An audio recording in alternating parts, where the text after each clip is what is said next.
is because they have the experience, they've gone through Yeah. the battles, they kind of know what it takes to win in these scenarios. And as good as the Spurs are, and like as awesome as this young core will be, they haven't gone through the trials and the tribulations yet. Like Yeah. this series is like really the very first series where they're up against it. They have to come back from being down 3-2 if they want to advance to the NBA finals. And it just seems like this is the classic story through NBA history, is that these teams that end up becoming great have to go through these kind of like trial by fire scenarios. And that's what the Spurs are in now. And I thought the immaturity of the Spurs, and specifically Victor Wembanyama, showed up big in Game 5 for like how amazing he is. I went back and I looked at his shot diet for the first 5 games of the series, and looked at like how many have come in the paint versus how many were mid range and threes. Because I texted you at halftime last night and I was like, can someone remind this guy that he's 7'6" or however tall he is? Because he was settling. Well, one, he was settling for a lot of jumpers Yeah. outside of the paint last night, and two, like to come out in Game 5, this is undoubtedly the biggest game of your life to this point. And this is going to be a war against Oklahoma City, potentially the only team in the league that's better than you. At least like regular season showed. Yeah. This is the only team that was better than the Spurs this year. Game 5 is in Oklahoma City, and Victor Wembanyama comes out and takes 2 shots in the first quarter. One in the paint and one was a 3. Then 4 shots in the second quarter, 1 in the paint, 3 from distance, mid-range and threes.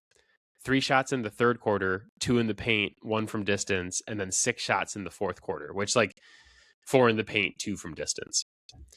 He was 4 of 15 last night and just came out not in an aggressive attacking mindset.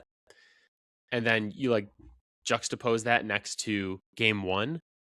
Game 1, he took 16 shots in the paint and only 5 from distance. Like he was dominant in the paint. You look at Game 4 that they won, 10 shots in the paint, 9 from distance. So, and the games they lost, Game 2, 5 in the paint, 9 from distance. Game 3, 5 in the paint, 10 from distance. And distance being mid-range or 3-pointers. To come out last night for a guy that we've been saying is the best player in the world and everybody's been celebrating him, and like a guy who has looked very dominant in stretches of this series, to come out and do what he did last night, at least offensively, and then, like you said, to potentially call in the hit on Jared McCain with Plumlee and I forgot who the other guy was coming off the bench. Biyombo. Yeah, Bismack Biyombo and Plumlee coming off the bench there. And it happened like immediately too. Yeah. Yeah, and just like not a great game for him overall. So he was -8 last night, which is the first time he's had a negative box score like that since like I think it was like March 1st. It's been like 45 straight games of him being a plus. And earlier in the playoffs, people really got on Jalen Duren because he had like a 2-rebound game. Like, you're 6'10", 6'11", you should never only have 2 rebounds in a game. Wemby, you are at shortest 7'4". 6 rebounds in a game where you play even 30 minutes is nowhere close to enough. Yeah. Well, this was the thing. Like Game 1, he had like what 44 and 21 or something, 41 and 24 or whatever it was. Yeah. And we came out of that game. We recorded the night after that game, and it was like there is no answer for him on the Oklahoma City Thunder. Like, can OKC win this series? Sure, but there's no answer for Victor Wembanyama. And it seems like the answer since then has been, we are going to hold him and push him down and be as physical with him as possible and bang him around. And so I just wonder, going into Game 5, it's like, is it a conditioning and physicality issue? Is it a mentality issue? Like, did he not want to go in the paint last night? I just don't understand the game plan of like he is going to be a perimeter player in these games. What is Mitch Johnson doing, letting him like offensively and defensively not be around the rim? It makes no sense in this I series. I don't want this to sound like I'm like calling Mitch Johnson like a god awful coach, but at the end of the day, is his career not pretty much entirely tied to Victor Wembanyama? Like, Yeah, talk about like an like all-time windfall. yeah, like he's not a coach that's really proven anything yet because like he fell into such a luxurious position. It would truly take a Monty Williams to fuck that up. Well, so is it like a Mitch Johnson's game plan wasn't good enough, or is it like a Yeah. Wemby thing of like, Wemby, why are you so comfortable just hanging out on the perimeter for I so mean, much? And like, why are you taking obviously, 2 shots in the first? obviously we can't say for sure. Like none of us are in Wemby's head, and Wemby didn't even speak to the media last night after the game, which he really piled on the bad looks last Yeah. night. Obviously, young guy, not gonna like hold his feet to the fire too much for that, but just point out, doesn't look good. That being said, like, look, Adam, what is the one thing I told you that Victor Wembanyama needs to do going forward? Gain weight. I mean, that's gonna come with it, but like, get stronger. Yeah. Right? Like, if they're gonna be that physical with you, you need to be stronger. And I mean, obviously, that's been the game plan that teams have had for him, like all playoffs long, right? So, there hasn't been a ton of rest. You know, in the regular season, you have like 3-4 days off at a time sometimes. That's not happening in the playoffs now. So it is very possible that like there is fatigue setting in because of like how much he's had to fight through that earlier in the postseason. It also could very much be on the mental side of things of like, I mean, I think we've all been there when we like start a workout routine and like it gets to that point where like it is really kind of sucking, and mentally you kind of just want to do everything you can to avoid the thing that you know you need to do because it's gonna suck. I like long term, I think this is all very fixable by him just getting in the gym. Clint recently told me like, yeah, if he puts on like 20 to 30 pounds, the NBA is fucked. I think if he puts on 15 pounds of muscle, like that's enough. Yeah. All of that said, I fully expect him to come out in game 6 and dominate. I think that this is going to be like this is the punch counter punch thing. Is like, okay, Oklahoma City just punched and you had a shitty game. There was the questionable, stuff with Biyombo and Plumlee at the end.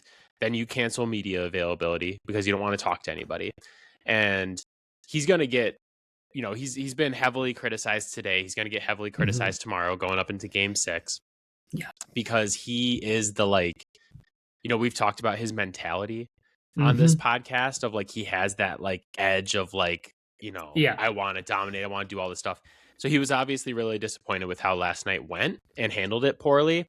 Yep. I don't really care about litigating whatever happened with Plumlee and Biyombo and the whole media availability. I'm interested in how he bounces back in game 6. Are you going to hang out around the perimeter again? You going to come out in the first quarter and take 2 shots? Are you going to get your ass down where the advantage is and start kicking some ass against these guys? Because that's been the only thing that has helped San Antonio win in this series is he has to be dominant around the rim on both sides of the floor. And if he's not doing that, then the San Antonio Spurs lose their superpower. Like if he's just sitting back taking threes, there goes your superpower on offense. Same thing defensively. Like if he's out, guarding guys on the perimeter and like closing out on the perimeter, there goes your superpower on defense. So like he needs to dominate down low. He is 7'6". Yeah. He should not be playing guard. Yeah, I think in order to extend the series, he needs to have that game one kind of extraterrestrial type of like performance. I don't think 30 and 15 with 3 blocks gets them a win. Yeah. It doesn't, because like I think everyone just kind of looks at what happened last year with the Thunder and kind of ignoring the fact that like 2 years ago they came up short. And then they immediately like matured from that experience and like figured out how to close things out in the playoffs. And I just feel like this Thunder team, especially with what they've seen in this series, like there is not going to be any edge taken off for them. Like they know that if this gets extended another series, another game, right? Like you just don't want to deal with that. You don't want to take that risk. Like they got the boot on the neck right now, and like they're not letting off. Like they're going for the kill now. You really can't go to 7 when you don't have the best player in the series, right? Yeah. Like you want to do a 1-game winner take all versus Victor Wembanyama. I don't, because he can have that 40-20 game or 30-17 or whatever he had in game 4. But my question for Victor is like, who do you want to be? You want to be Jordan or you want to be LeBron? Because like, what would Jordan do in this game 6 scenario?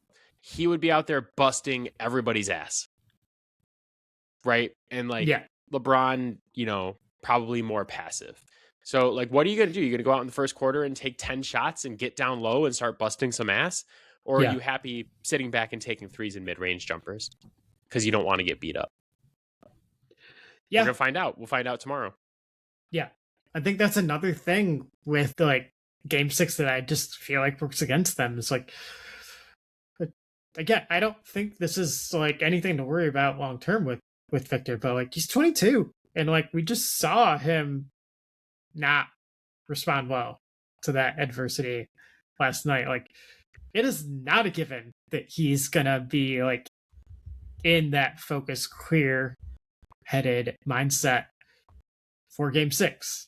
That doesn't mean he's not going to be aggressive, but like not all aggression is productive. So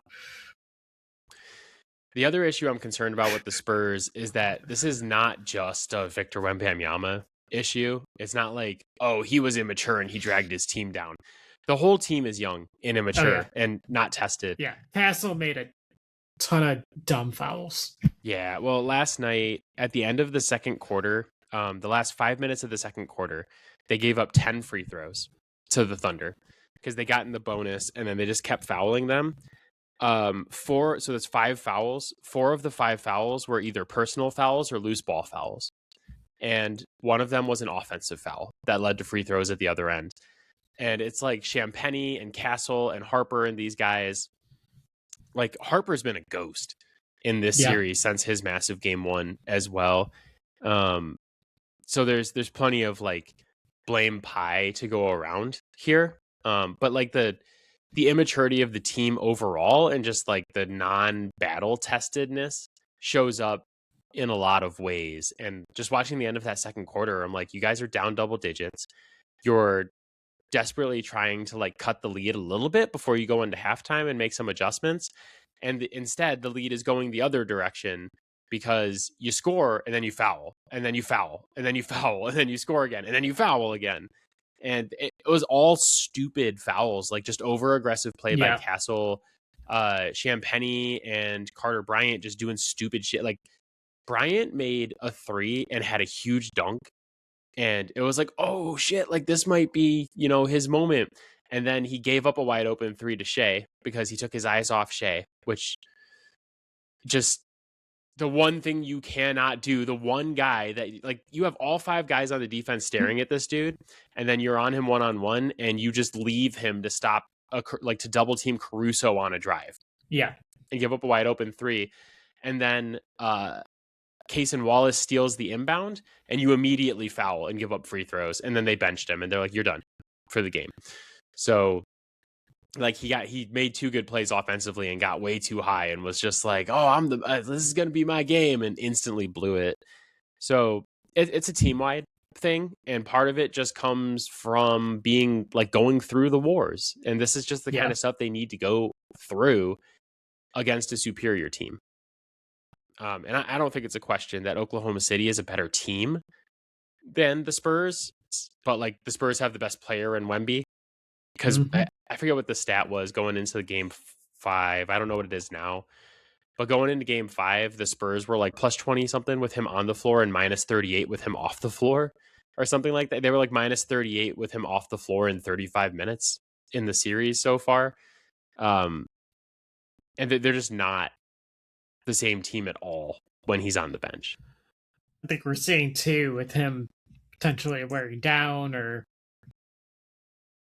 something mentally going on, like whatever it is, right? Like the OKC doesn't necessarily need to, like, be in the positive when he's on the floor.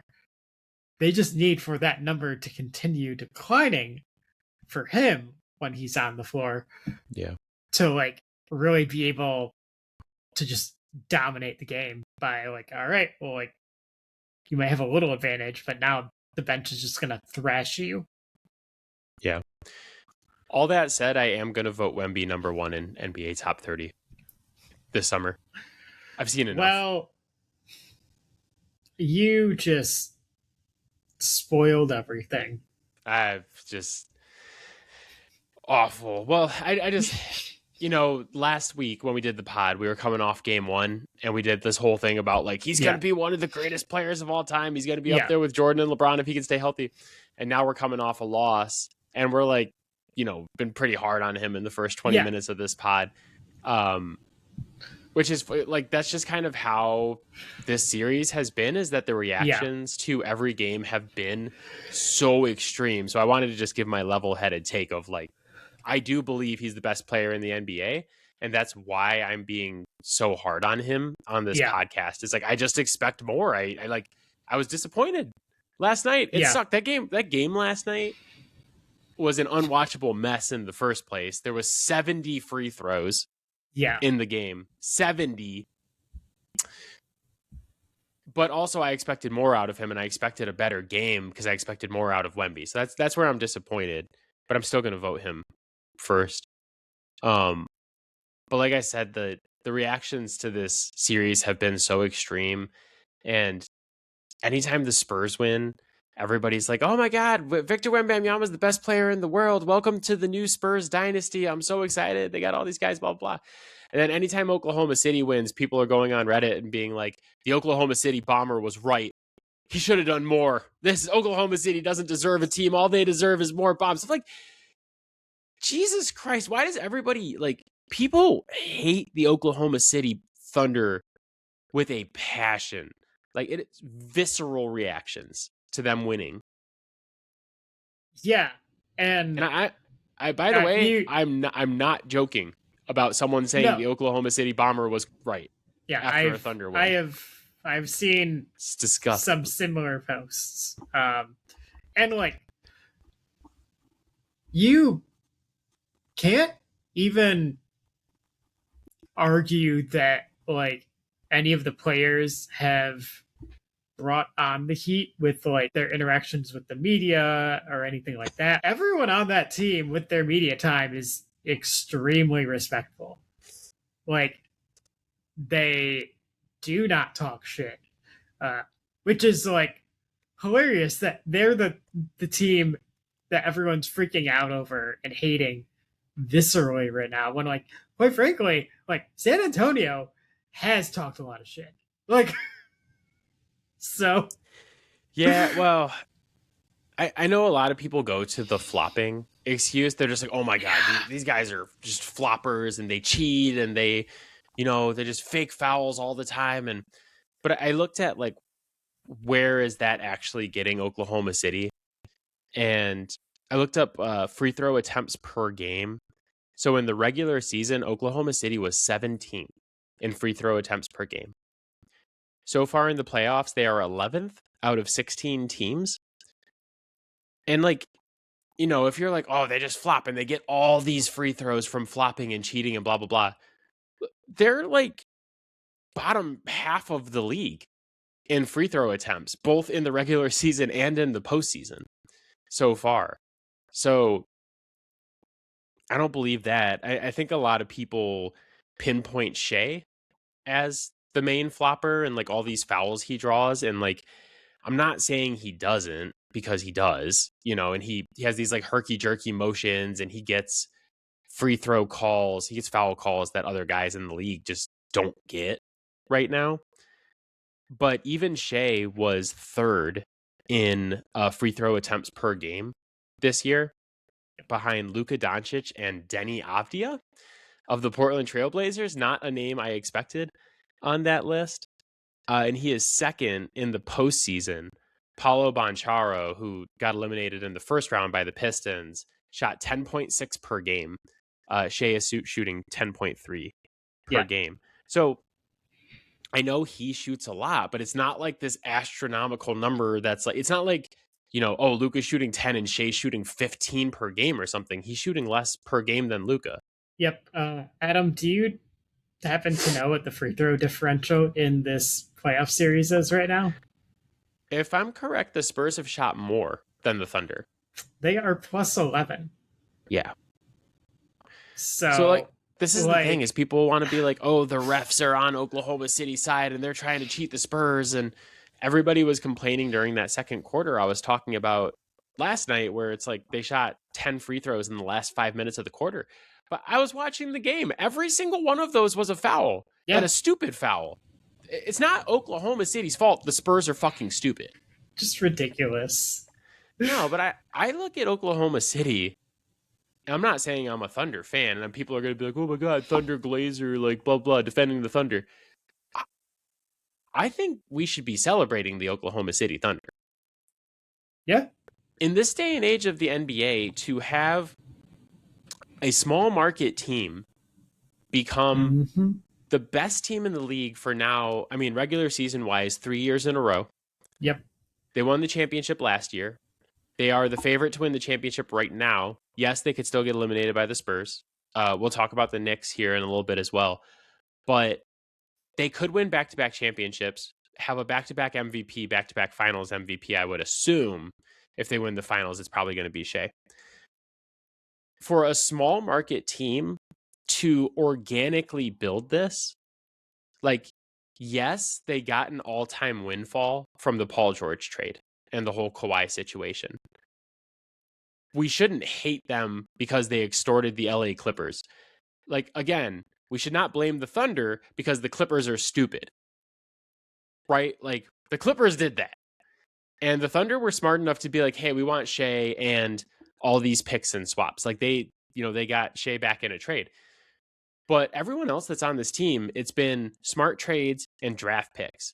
This is not like the Miami Heat signing LeBron James and Chris Bosh, right? This isn't like Anthony Davis forcing his way to the Lakers. This isn't all of the things that we as NBA fans have complained about in team building and super teams for the last 20 years. They didn't do any of that. They built this team. Sam Presti like GM'd his ass off and got all of these first round picks and Shea and Chet and, traded Giddey for Caruso and like drafted AJ Mitchell and Kenrick Williams and like all of these guys that are good for them. No, like this is the thing that pisses me off, is like they were championed throughout this whole process of having built a team right up until they started winning. And then when they started winning, everyone was like, oh, fuck these guys.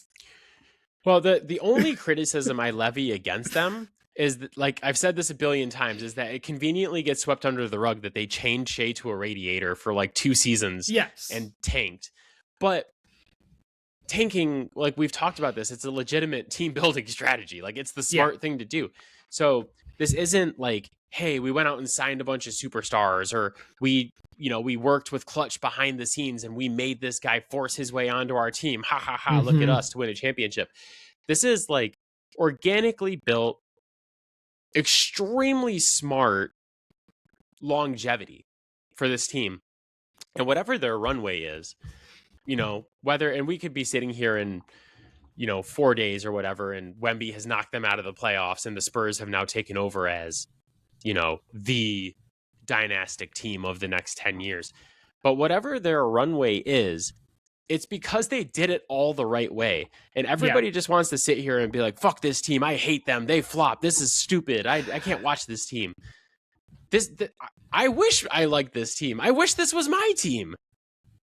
It's just brilliant. Yeah. I mean, there was a point where like they had enough draft capital where they could have like gone out and traded for 2 superstars. Obviously, financials would probably be an issue with that, but like they had the trade capital to just go about it the easy way. But they did it organically. The 1 year of chaining Shea to a radiator aside, but like 2 years. They got Chet Holmgren and Giddey. We act like that last one matters. I mean, they traded him for Caruso, so I would say it really does matter. So here's the thing though. Like, I don't want to like pretend that I think Caruso is a bad player in the NBA. Caruso is what he is now because of where he is, not individually as a player. He was pretty important to the Lakers championship as well in the bubble. I mean, do I need to say it? I'm just saying, like he's been a key role player for a lot of good teams. Yes, but like I don't think if you put him in, let's just say Orlando, is he a weapon that you're super worried about? Not really. Yeah, right? It's fair, but you put him in OKC, he's a fucking nightmare, right? And it's like, yes, like he's a good NBA player, like would start a lot of places, maybe even put up more numbers other places, but like the ecosystem that he is in definitely heightens him to what he is now, because like this guy ain't looking like this in Utah. Yeah, but that goes back to our point of like they've built this like culture, roster, future is all stuff that's been built organically in Oklahoma City. Yeah. Right. This isn't something they farmed out. They didn't bring in a bunch of superstars. They developed Shea. Yeah. They made Shea into what he is. And they've developed Holmgren and J-Dub. And now like they're drafting like 2nd round picks like AJ Mitchell and turning them into superstars. Yeah. Their big free agency addition was Hartenstein. Right? Like very, very good NBA player, right? But like I don't think anyone is confusing him with like an all-star player, right? Yeah. Like I think really the real reason that people hate the Thunder so much, I think the all-time windfall from the Clippers does not help, because we could lay out like we just did, but we could lay out like a billion things that this team has done to build this team up, and like all the moves they've made around the edges, and they drafted J-Dub and Chet and all these guys. But a lot of people will just point to this one trade and just be like, oh, well, this, they're built on this one trade where they got Shea. And obviously that is the cornerstone of a lot of things. Yeah, we've seen teams get a haul of picks and then just do fuck all with them. Yeah. My bigger thing, though, is that I think NBA fans and the media do not like a small market team becoming a dynasty like this. I think that, like, in the minds of a lot of people, being a dynasty is reserved for the Lakers and the Celtics and the Bulls and like the big market teams of the world. And it's almost They like want the villain to be a major market. yeah, well, it's like Yeah. in the Warriors, and it's like, God, oh, Yeah. how dare you, Oklahoma City, Middle Yeah. America, take over the NBA? And like reporters and media people don't like flying there for the NBA finals. Like people have gone on podcasts and be like, oh my God, I can't believe I got to go to Oklahoma City for the NBA finals, which like, fuck you and your champagne problems, Howard Beck. You're Right. covering the NBA and going to the NBA finals for a living while the rest of us are working like 9 to 5 office jobs. And you're getting on podcasts and being like, oh, I was really hoping that they would end it in 6 because I don't want to have to fly to game 7 and watch a game 7. Get out of here. Yeah. But like you get the privilege of going to all of these playoff games. Do you realize how many people will never be able to go? Like the average person will never go to an NBA playoff game because they cannot afford it.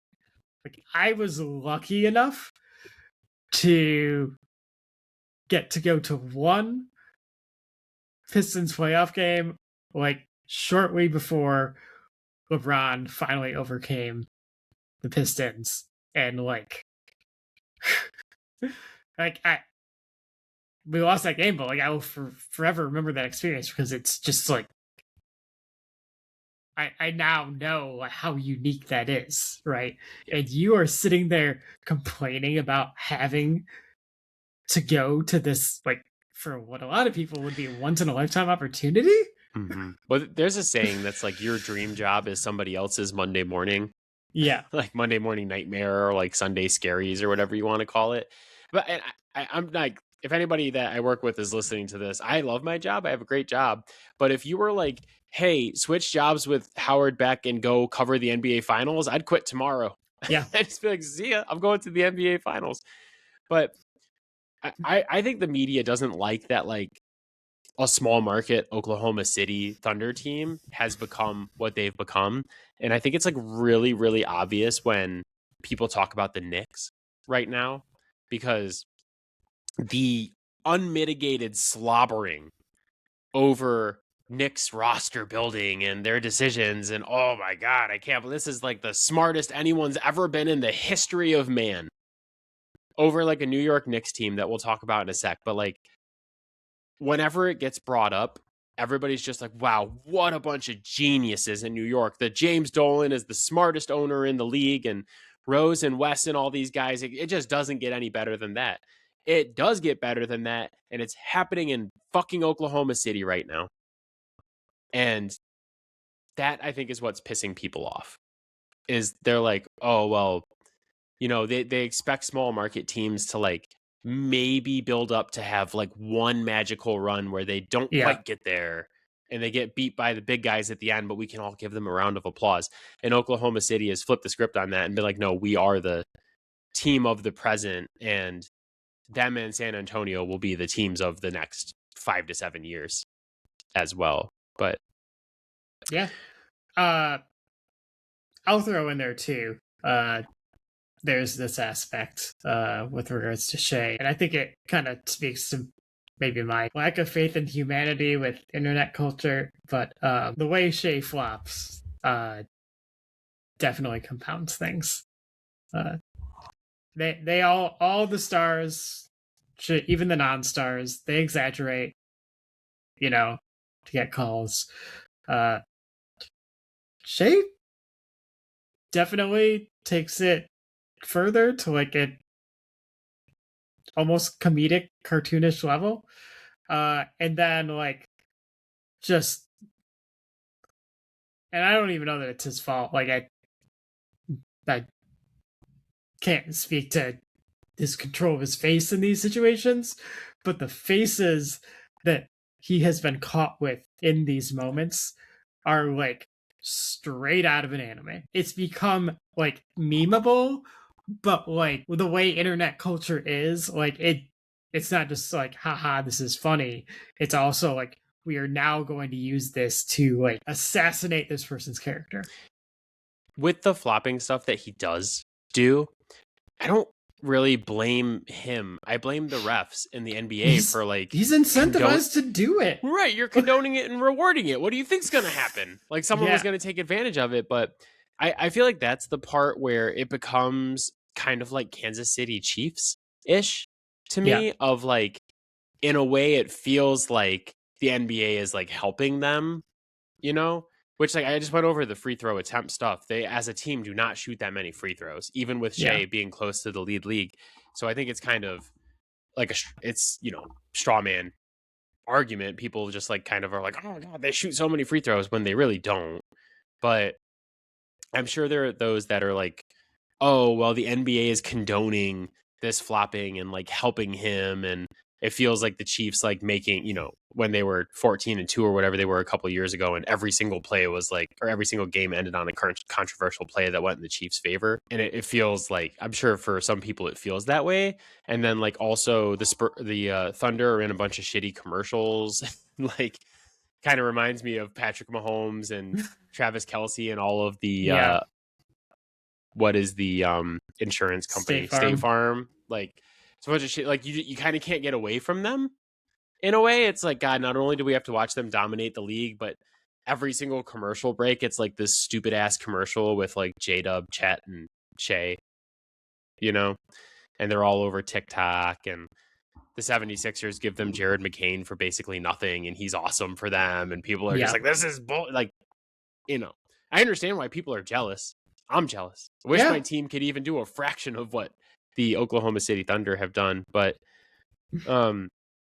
it's just funny when like I don't feel like they get the credit they deserve for building this team, while the Knicks have made their first finals run since 1999. And every single podcast I turn on, they're just like, oh, like the Knicks, they're so good. They're amazing. I can't believe it. And honestly, what happened with the Knicks is that they had a team last year that lost in the Eastern Conference Finals. They did absolutely nothing this offseason, brought back the exact same team with minor adjustments, and they fired Tibbs and hired Mike Brown and are now making a finals run. But two things on that. One, everybody's like, wow, Mike Brown was such a great hire. And I just feel the need to remind people that are listening to this podcast that Mike Brown was like the Knicks' 7th choice, because all their other choices declined to interview with them. They couldn't get an interview with anyone. They fired Thibs, and they're like started asking other teams if they could interview their coaches, and all the teams were like, no. They're like, we want to interview Jason Kidd. And Dallas says, like, no, you can't interview Jason Kidd. And they're like, okay, we're going to interview Chris Finch from Minnesota. And the Wolves are like, no, you can't interview him. And they're like, shit, we have no plan. Yeah. We are completely screwed. Yeah, like, that was the wildest part of it, is that, like, at least 75% of their targets after they fired Tibbs were coaches that were, like, currently working as a head coach in the NBA right now. Like, well, this was the arrogance of the Knicks, and we talked about this. Is they're just like, we'll fire our coach. Yeah, they're like, we'll just take someone else's coach. And then everybody else was like, you can't take our coach. And they're like, fuck, it's down to Mike Brown and James Borrego. What do we do? And they hired Mike Brown, and like, yeah, you hired the right guy, but you don't get credit for your 7th choice. Yeah, like being a good coach, right? Yeah. But also I look at this and I think, like, if you had just had last year's team with Tibbs or this year's team with him, I don't think the results would have been wholly different getting to this point, because they lost to a really good Pacers team last year. And like, I think this was the problem, is like the Pacers broke people's brains in the NBA, because everybody's like, how do we keep losing to this team? They fucking suck. And then they took the Thunder to 7 and could have won the championship if Halliburton hadn't torn his Achilles early in that game. Yeah.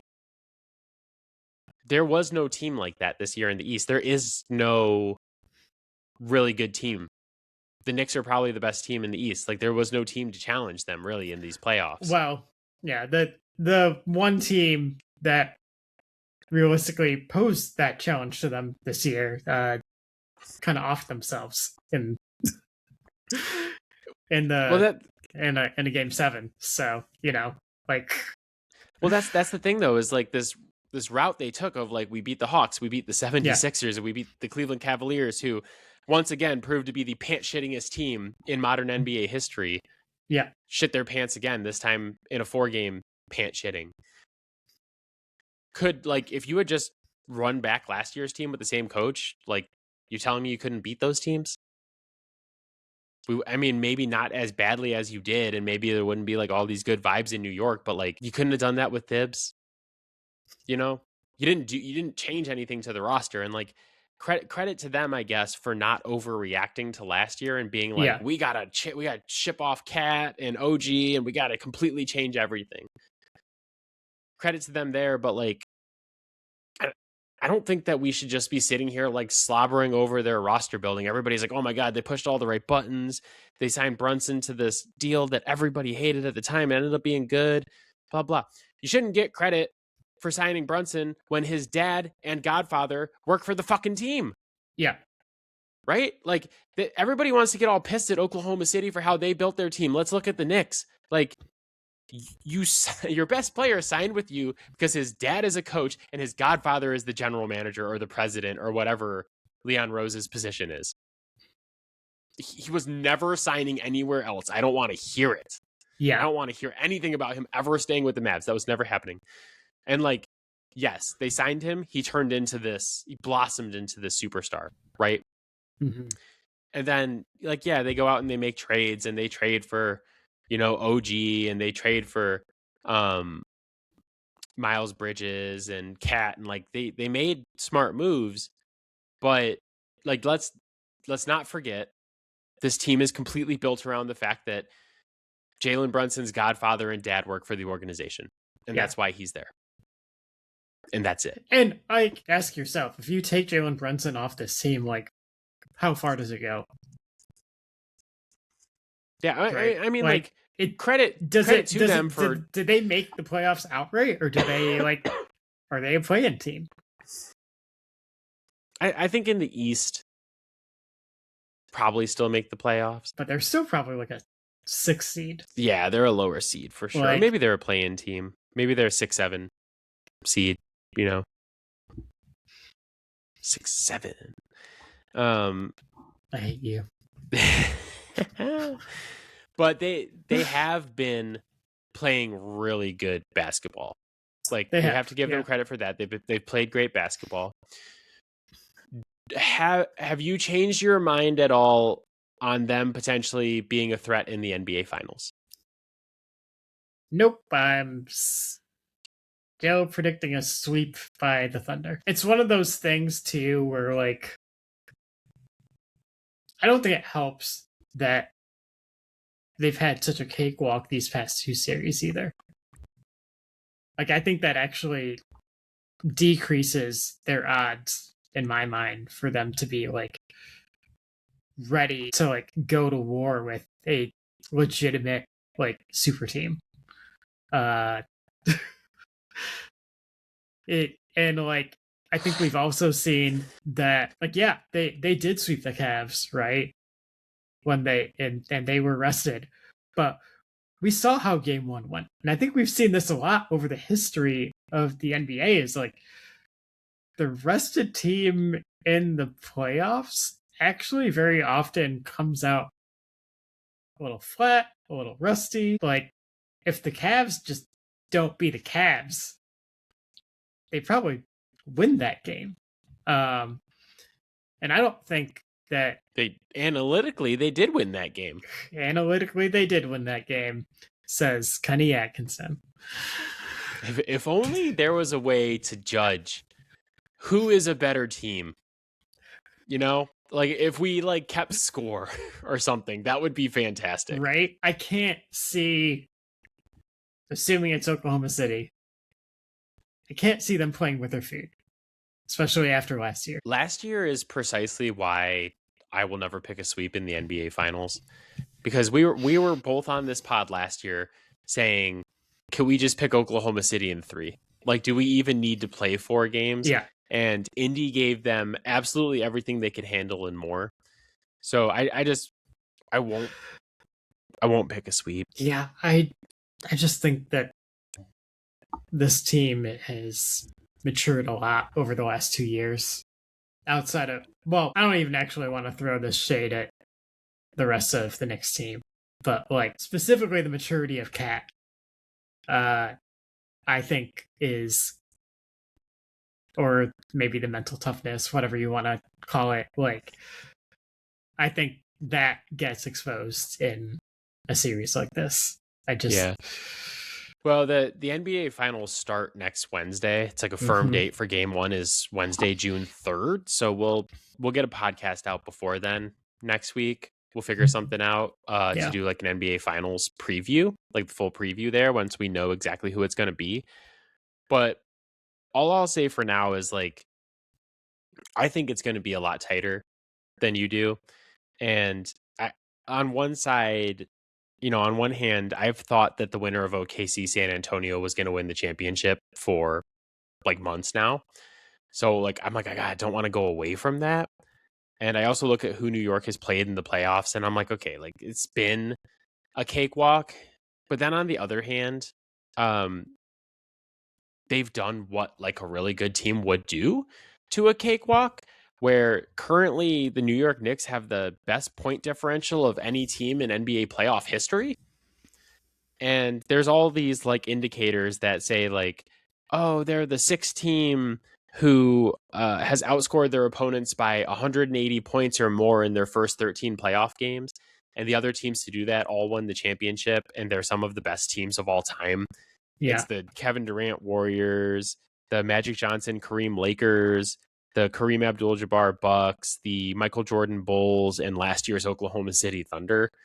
And the Knicks had 234 points, which is the most of any of those teams.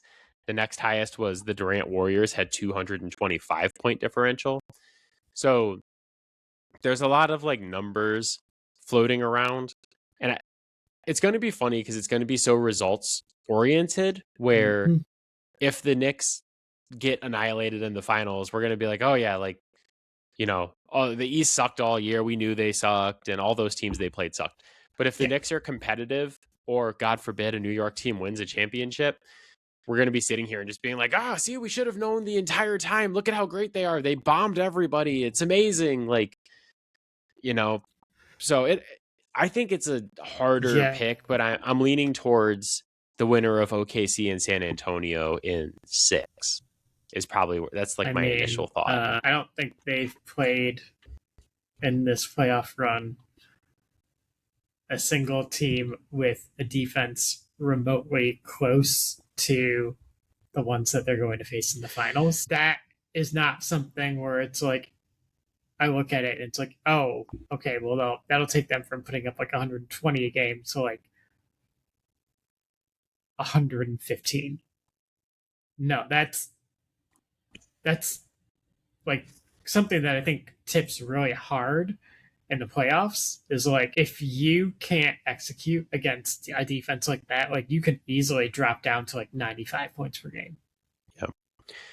We'll talk about it in depth next week when we know exactly what the matchup is going to be. But I do think the Knicks present some interesting matchup problems for either Oklahoma City or San Antonio.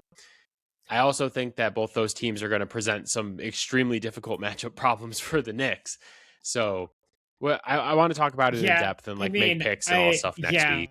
We can talk about it more. I just I look at like the Pistons sweeping them in the regular season based off of like them being a good matchup for them, and like I look at those 2 other teams and like, yeah, no, they're a bigger problem in all of those ways. It's like if the Pistons could score. It's amazing.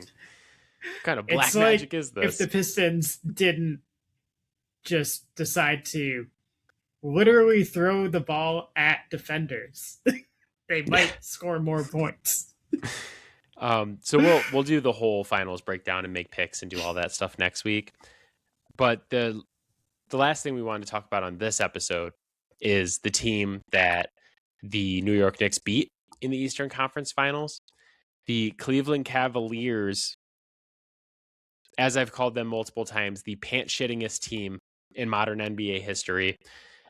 They get swept in the Eastern Conference Finals by a point differential of 77 points, which is the most ever for an Eastern Conference Finals sweep. It is also the third highest point differential in Eastern Conference Finals history. Somehow, a 4-2 Cleveland Cavaliers win and a 4-1 Cleveland Cavaliers win had higher point differentials than a sweep, which is kind of crazy. Where does Cleveland go from here? Because where should they, or where are they? I think I know where they are going to go. I want to talk about where they should go because I feel that it is essentially the opposite direction of where they are going to go next. Well, let me ask you this. What piece on that roster would you choose to build around? Evan Mobley. Yep. Yeah. If I'm them, I'm not bringing Harden back, which they absolutely are going to do now. I will get into Kenny Atkinson here in a bit, but I definitely would probably move on from him. I personally would, just because of things that he has said that confirmed to me that this is his hard cap. Like, he's never getting better than this. To come out after game 3 and be like, analytically, we've won 2 of the 3 games so far, and like, but you're down 0-3. And they're just like, well, our shot quality's been better, and it's like, again, if only there was a way that we actually measured which team was better. Like, if we had a contest or something where we kept score, and whoever scored more won the game, that would be great. Kenny Atkinson coming out and saying, I believe that isolation basketball wins in the playoffs, and like wanting to shift more and more towards like Mitchell and Harden isolations, which, like, don't get me wrong, you definitely need guys that can score in isolation in the playoffs, like, for sure. If that is your first, second, and third option in the playoffs, you are not winning a championship. Like, full stop. Teams have had so much practice game planning for that. Are you fucking kidding me? Like, they can get all sorts of creative with that. And it also begs the question of straight out of Office Space, what would you say that you do here then? If that is your offensive philosophy, you don't need a coach to let James Harden call isolation. He's going to do that regardless of whether or not you call a play anyways. So, yeah, this is why I would fire Kenny Atkinson. Is I actually felt the Cavs looked the best against the Pistons and the Knicks when they played through the bigs. Yep. When they played through Evan Mobley and Jared Allen. And it will never consistently happen as long as James Harden and Donovan Mitchell are there. So my offseason plan for them, I would fire Kenny Atkinson. Harden has a team, or not a team option. He has a player option for next year for like $50 million. And there's been some chatter about they're going to tell him to decline it so that they can extend him long term. And I'm just like, God, I said this, I think I said this last week or the week before, but I just don't understand how anybody could watch the Cleveland Cavaliers in these playoffs and think, yes, let's lock ourselves into that long term. This is what we want. Yeah. If you have to like live with one more year of Harden, then you have to, but also he's going to be an expiring contract. So maybe you can get someone else to take that. I would trade Donovan Mitchell right now. They're also talking about giving him the max. And there was like some stuff that's like, well, if he shouldn't do the max this summer, because if he waits till next summer, it'll be bigger. And I'm like, I wouldn't do it either summer. There are numerous teams that are interested in him. The Rockets, the Clippers, the Blazers, the Hawks, the Bulls, amongst others, have all like his have value's rumored never interest. Going to be higher, especially because he was the only guy who showed up in Game 7. And he's about to be 30, and he's a small guard. Yep. And like it's only downhill. from here with Donovan Mitchell. So I would like go to the Rockets and be like, there's some. It's hard to like do the trade machine right now because it's not updated for next year or this offseason, which is dumb because like what? Okay, so why are we still have a trade machine that has this year's contracts on it? And anytime Yeah. like I tried to do a trade on the trade machine and it's like, well, you can't trade those guys because it's past the trade deadline. I'm like, no fucking shit. I'm trying to find out what we're gonna do this offseason. But there is a trade with like the Rockets where it's like Reed Shepherd, Jabari Smith Jr., Steven Adams contract, Tari Eason, and some picks. And it was off by like $2 million-ish. So if you can finagle that somehow, like, I don't know, is that enough to get back for Donovan Mitchell? Like, what is everybody else going to offer? But like, there are going to be deals out there where you could get a couple young guys back and build around Mobley, who's only 24 years old. And like on the point of Mobley too, I don't think I realized it at the time, but like from the moment he got drafted there, in retrospect, like it was a bad fit. Because they already had Garland, right? Like I think it was Garland and Sexton, or had they already traded for Spider already? I think that Mobley and Allen were there before they got Mitchell because I remember when they got Mitchell and people were like, holy shit, like Garland, Mitchell, Mobley, and Allen. And I was, my first thing I said is I was like, who is guarding Jason Tatum on that team or any of these other wings you need to deal with in the East to get to the finals? That's the part that never made sense to me. And they're like, well, we have Isaac Okoro at the 3. And I was like, yeah, Isaac Okoro?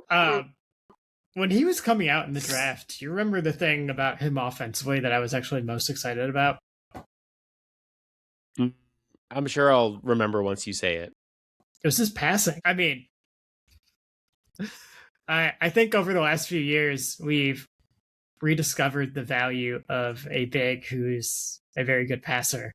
Not that I ever expect him to be Jokic, but like when you have a big who has a big strength in that way, and you fit them with ball dominant guards, you stunt their ability to develop that skill further, and like also like neuter their ability to help facilitate the offense that way. And I honestly would be more interested in seeing like what an offense built around him, like running through him as a facilitator. Obviously not to the same degree as Jokic because there's only one Jokic, but like I would be more interested to see what that looks like if you surround him with shooters, cutters, a stretch 5, like the defenders. The only thing I think is going to be hard is that Jared Allen has 3 years, $90 million left. Yep. And I don't know that I like Jared Allen, actually. I do, but he's a very good player. I don't love the fit with him either. Like, I know. It's not terrible, but it's not just maximizing him. Yeah, it's going to be hard to move him, though. Yeah. Like they can play together. It's not the best fit, but like, yeah, we're very much on the same page here. As I'm looking at like, Sam Merrill is someone I would keep. I'd probably let Dean Wade walk this offseason. I would try to trade Mitchell and get back like the most young pieces I can. And I looked at like the Rockets and I was like, okay, like Reed Shepherd didn't get enough run on the Rockets. He can shoot, he can handle a bit as a guard. He's not going to be a ball dominant guard. Right. So like those are the kind of guys I would want to rebuild around Mobley with. And like the Hawks got a bunch of young, interesting pieces. Like wherever you go, you could get some guys back. Like, and I want the same thing that you do. I'm like, okay, get me shooters, get me pass first point guards. Don't get me guys that we're going to run a billion isolations with. But I feel as though as long as Harden, Mitchell, and Kenny Atkinson are there, that the bigs are never going to be the focus of their offense, even though their best spurts in these playoffs were when Mobley and Allen were going. That's what happened in Game 7 against the Pistons early in that game, is that like Mitchell was driving to pass. Yeah. And if He's you really good at it. Like, right, well, if you guaranteed me that was going to be, it wasn't going to be ISO scoring for him, it was going to be him like driving yeah, and dishing and trying to find other guys and like be a creator, I'd be like, okay, like let's see what that looks like yeah, next season. I just don't ever believe that'll happen on a Donovan Mitchell yeah. led team. No, he doesn't do that often enough. It's hard to tell if it's a mindset thing or if like he just doesn't have great passing vision. But like, yeah, that for a guy of his skill, like you would expect he would have had bigger assist numbers in his career, and he just hasn't. Yeah. I think Mitchell is like particularly interesting for someone like the Rockets too, because it's like a bigger name you could try to acquire probably without giving up Şengün or Thompson. A Giannis trade, I don't think Giannis's value is obviously where it once was, and he may be a lot cheaper, but I think he's going to be more expensive than Mitchell this Yeah, offseason. But like there are a lot of teams that have rumored interest in him, so maybe the Cavs can run it up a little bit, but like I'm trading him if Harden declined his player option and was like, I don't want to be here anymore, that's just gravy for me. You can go. Goodbye. yeah, Um, and you're probably going to have to keep Allen, unfortunately. As like, I hate to say unfortunately because I do like him. It's just not the best fit. But like, give me shooters like Merrill. Give me like pass first guards, guys who can shoot, guys who yeah, can slash, and put those guys around Mobley. And I'm way more interested in that Cavs team than I am in the Mitchell Harden Cavs, who we yeah. knew were going to shit their pants. It's just like him and Mobley ideally should be occupying similar spaces offensively. Um, Obviously, Mobley can step out and shoot threes, but like if you're gonna maximize him, he needs to be inside the arc more often than not. Like I think running a lot of like high post stuff with him uh, could be super effective. He just needs the space to be more aggressive because like they're Yeah, like in game 7 against the Pistons and in game 1 against the Knicks, the times the Cavs looked the best is when Mobley was playing as their best player and was being aggressive offensively. yeah, I was like, I like that. I like the way that yeah, looks. Give me more of that. And then they're just like, no, we're yeah. going to pound the air out of That's the ball just with our more two of the guy guards. that I saw in college. Like I know, I'm like, I like this guy. And I'm not saying he's going to be the best player on a championship team or anything, but like what you're doing now does not work. yeah, You have to pivot, and I think they're going to do the complete opposite, and they're going to lock themselves. They're going to look at this and be like, we made the Eastern Conference Finals. Lock it in, baby.